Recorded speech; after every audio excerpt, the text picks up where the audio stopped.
Hey traders, Akil here, and welcome to another episode of the Trading Coach Podcast. I want to start off by giving a big thank you to each and every one of you guys listening. I appreciate the support and helping me grow this show. And if you guys are new, welcome. This is a trading related podcast, trading, entrepreneurial, investing related podcast, let's put it that way, that comes out each and every Monday, Wednesday, and Friday. You can find it on basically all of your major music and podcasting apps. I know we're on Apple Music, iTunes, Spotify, Stitcher, SoundCloud, Podcast, iHeartRadio. You can also find it on YouTube as well. Now, today, I want to talk a little bit about weight loss and my struggles with weight loss. Now, I know you're saying this, right? For you guys that have seen me on Instagram, you're saying, Akil, I've seen you on Instagram. I follow you. I've seen the post, the shirtless post of you running in random places. And how dare you complain about struggling with weight loss? You look like a fine, chiseled specimen and have no right to bring up this subject. Well, remember this, guys. Everything is relative, right? So I'm not saying that I am obese, morbidly obese, anything like that. But when I look at myself in the mirror, I compare myself to the former collegiate athlete. So I have when I was in my heyday of being competitive in different sports, whether it was football, baseball, track and field, I looked and felt a certain way. I competed at a certain weight, and I still try to stay active now. However, I'm running probably about 10 pounds above where I should be. And this is something that happened last time we got pregnant, right? I put on 10 pounds last time my wife got pregnant. Yeah, isn't pregnancy something? You put on that extra weight. And what I'm trying to do is I'm trying to avoid doing that again. And I was thinking about it today because I made a healthy choice for dinner. Right, I chose a nice spinach pasta over leftover fajitas. And I was thinking about how similar the struggles of keeping weight off or just a goal such as weight loss, how the struggles are very similar to trading in many different ways. And one of the main struggles is accountability. Right? I always say that there's a gift and a curse to trading, right? When you're a trader, you're an entrepreneur, unless you're working for a firm or something like that, or a hedge fund. But if you're a retail trader, trading for yourself, you are an entrepreneur, right? Trading is your business. You are the trader. Therefore, you are your business. And it's great to be an entrepreneur, right? That's the hot term these days. Everyone wants to be an entrepreneur. Everyone wants to have a startup because it makes their Instagram and their Facebook profiles look good. But in reality, it's very hard to be your own boss because that means that you have to hold yourself accountable. And it so happens, what a coincidence, it happens to be Friday as well. Each and every Friday, we hold a accountability session with our tier one clients. And essentially it's a place where the traders that we work with, they come in, they have a chance to share their story, tell us where they're at, where they came from, talk about their goals. And the real reason for that is to introduce themselves to the rest of our traders on more of a personal level, and to put themselves out there so that they hold themselves accountable and that our community can hold them accountable as well, right? There's a big difference between a random person coming in and saying blah, blah, blah, blah, blah, versus someone that you know, or you know their goals, you know what they're supposed to be doing. It's a lot easier to interact with them and make sure they're on the right track. And when you have that community aspect holding everyone accountable, it makes life a lot easier. But when it comes, when you're not in that type of environment, it's really difficult. And this topic is going to bring me back to, I guess, one of my favorite stories about how I changed my trading around. But with the weight loss, one of the reasons I struggle is because I don't have to do it. Right? Back when I was an athlete, I had to eat a certain way. Well, first and foremost, if I wanted to, I could eat whatever I want. I'd wake up with a six pack, right? 20-year-old dude, height of his athletic ability, that's how it is. You just wake up jacked. But I chose to make healthy decisions, right? I tried not to eat bad. I didn't drink. I didn't smoke. Didn't really party too much. I kind of just took care of my body, and that's how I was able to be a peak performer. And the accountability there was because I had a reason I was shooting for, right? I wanted to be the best. I was a runner-up at our state championship. I wanted to be a champion, right? I had a coach that was going to hold me accountable if I slacked on my goals. Now with the weight loss, there's what's the issue, right? If I decide to, sneak 4 cookies in, who's going to hold me accountable? Who's going to tell me that's not a good idea? I'm not shooting for anything specific. So it's really easy to rationalize eating those cookies versus deciding not to do it. And you add to the fact that I work at a home office. Well, the refrigerator is right there for the pickings, and every time you go past it, it's very easy to kind of sneak a finger in and grab a delicious treat. But something that has helped me gain control is really knowing the details of what I'm doing. And this was the same tactic that I took when I attempted to change my trading around, turn my trading around, right? I was at a point in my trading, for you guys that are kind of newer to the show, where I wasn't successful, right? Fast forward or rewind a period before that, I had quit 3 jobs. That was the first way to hold me accountable, right? I had quit 3 jobs that way to make trading, really make me go after the goal of trading. Before that, I was working 3 jobs. I was making about 30-something thousand a year, which was more than I've ever seen consistently in my life. And I was trying to trade at the same time. And the problem with that is I was very comfortable day to day in my life. Again, I was making 30-something $1,000. Life was good.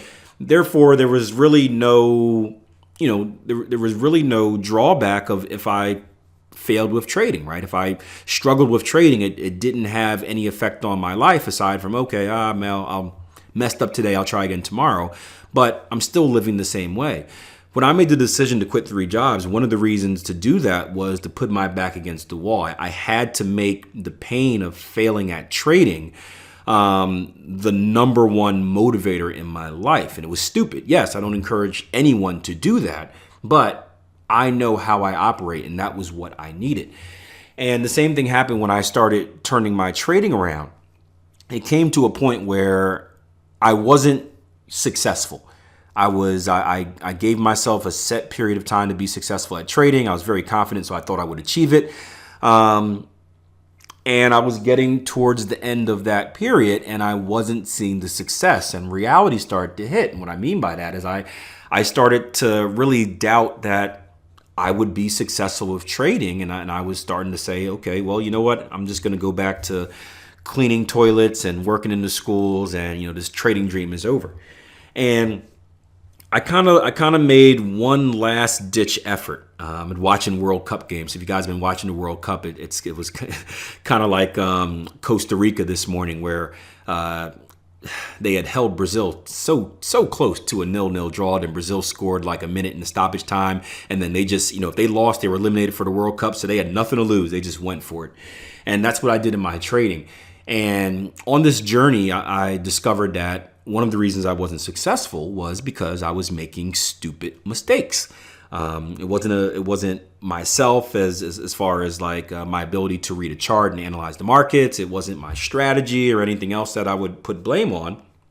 It was trading psychology. I was stepping over my own feet on the way to success. So the question that I had was, okay, well, I know I'm making these mistakes. How can I go about fixing them, right? I know I'm overweight. How can I go about losing the weight?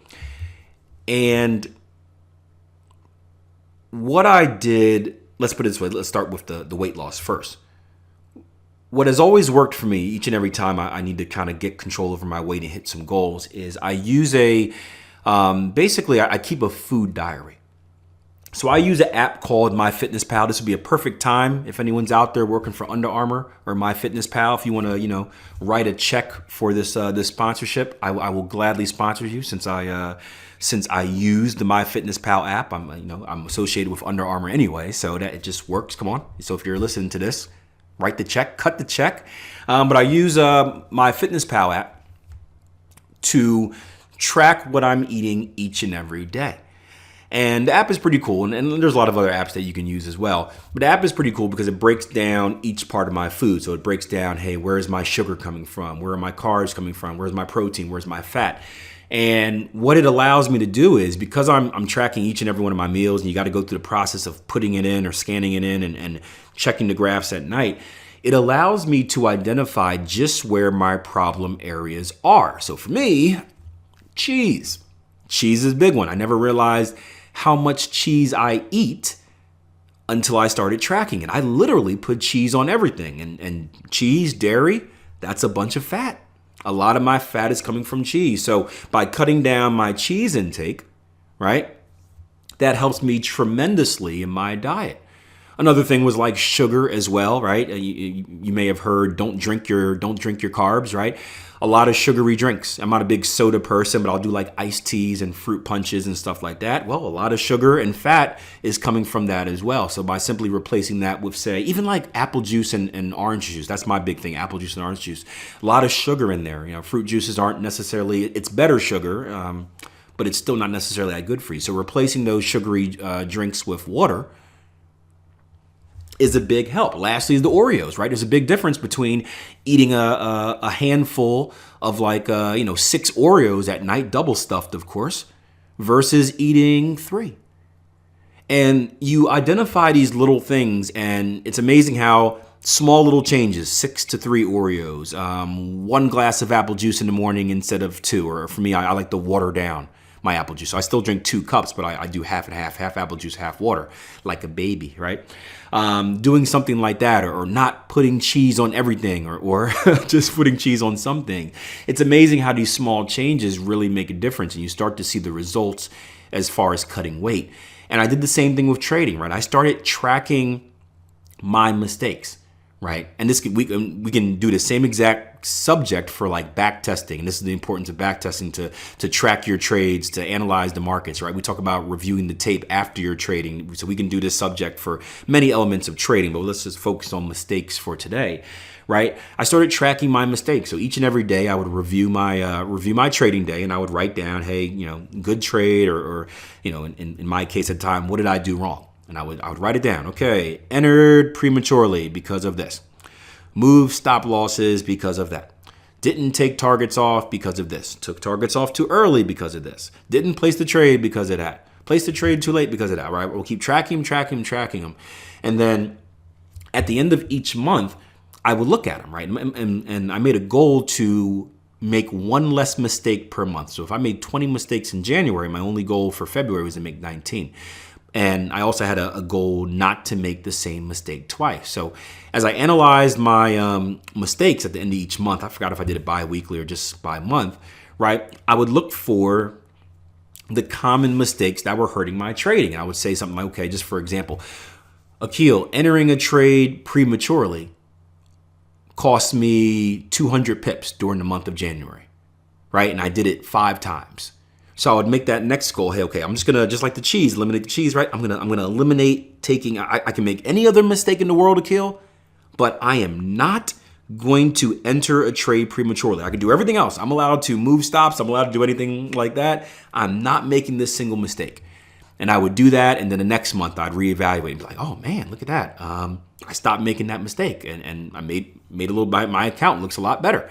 I still lost money, but I didn't lose as much money, right? The bleeding started to slow down, and then I'd focus on the next mistake. Okay, no more moving your stop loss, when the trade's in progress, and I cut that out, and then no more doing this, no more doing that, and then before I knew it, simply by eliminating these mistakes, right?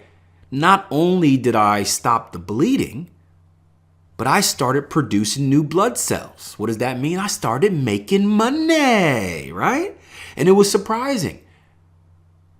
And I had got so locked in right? One of the other problems is that we focus so much on money. And as far as weight loss goes, we focus so much on the scale. I have a bad habit of looking at the scale like 4 times a day, right? For no reason. Nothing's going to change. And not much is going to change. But I look at it 4 times a day. I psych myself out. One of the things I did when I started making these mistakes, I just focused on the process. Didn't look at my account. And that's partially because I was losing money at the time and it was kind of depressing to look at it. But I stopped looking at my account, just focused on the process. And then before I knew it, I took a peek at my account, got a statement in, and I thought it was someone else's. That's the best story I have. I was ready to write an email or call up my broker and be like, hey, I think you sent me someone else's account statement because there's no parentheses around that monthly number. But I actually started making profit. And I see the same thing with my weight loss. When I get away from the scale, I just focus on the process of eliminating the cheese, cutting the Oreos in half, watering down the apple juice. Before you know it, I dropped 2, 3, 4 pounds. And I'm a lot closer to my goal. So it's really cool how similar these things are. And I did a podcast last week talking about trading as a lifestyle, how your life affects your trading affects your life. And I think at some point, either I'm just so deep into the matrix, but it just all becomes one and everything affects everything. And it's amazing how the elements of your trading can help you out in your other goals in life, like losing weight, or maybe the things you're trying to do in life, the discipline of dropping some pounds is now helping you out in trading because you're using that same motivation, that same tactic to stop making mistakes. It's just amazing. So wanted to share that with you guys. I thought it was a cool story. Holding myself accountable as well as putting it out there. You guys know that I'm not really big on goals, but something I like to do is kind of put myself out there and allow myself to be judged. And when I allow myself to be judged, that just means I have to be the best person I can possibly be. So you guys have been doing a great job of judging me for the most part. It's been positive things. You guys are loving the podcast. I'm loving to do it. And we are reaching more and more traders each and every week. It's amazing how many emails that I get or how many messages I get saying, I stumbled across the podcast and today you hit the nail on the head. I was just having this problem and I listened to this and it just helped me get over that hurdle. And that brings a smile to the face, man. It brings a smile to the face because this is, we're serving. We're serving here. We're helping people out. We're changing the game. We're changing the mindset, right? For you guys that saw the Twitter post I did the other day where I said I was sick at looking at Instagram because every time I search Forex, all I see is a fan of money and a dancing girl. Maybe I don't mind a dancing girl too much, but I see a fan of money and a dancing girl and a gold watch and a car, and it's like, where is the helpful stuff? And it's buried underneath all that BS. And what this podcast is going to do, and what myself and Jason Stapleton's doing it too, but Jason Greystone and Darren, what we're going to try and do, what we are doing, guys, is we're going to bring this reality of trading to the forefront. We're going to bring it to the forefront, and we're going to force the issue. We're gonna force our message and just let more and more people hear it, and then more and more people hear it, more and more people spread the word, and it just gets bigger and bigger and bigger until we eventually change the entire landscape of what trading is, and hopefully we can save some people's lives that way. So that's my long-winded way of saying thank you for your support. Please keep it up. Simple stuff like liking this podcast, simple stuff like sharing it, leaving a comment, leaving a rating or review. It goes a far way. And I'll see you guys next time with another episode of the Trading Coach Podcast.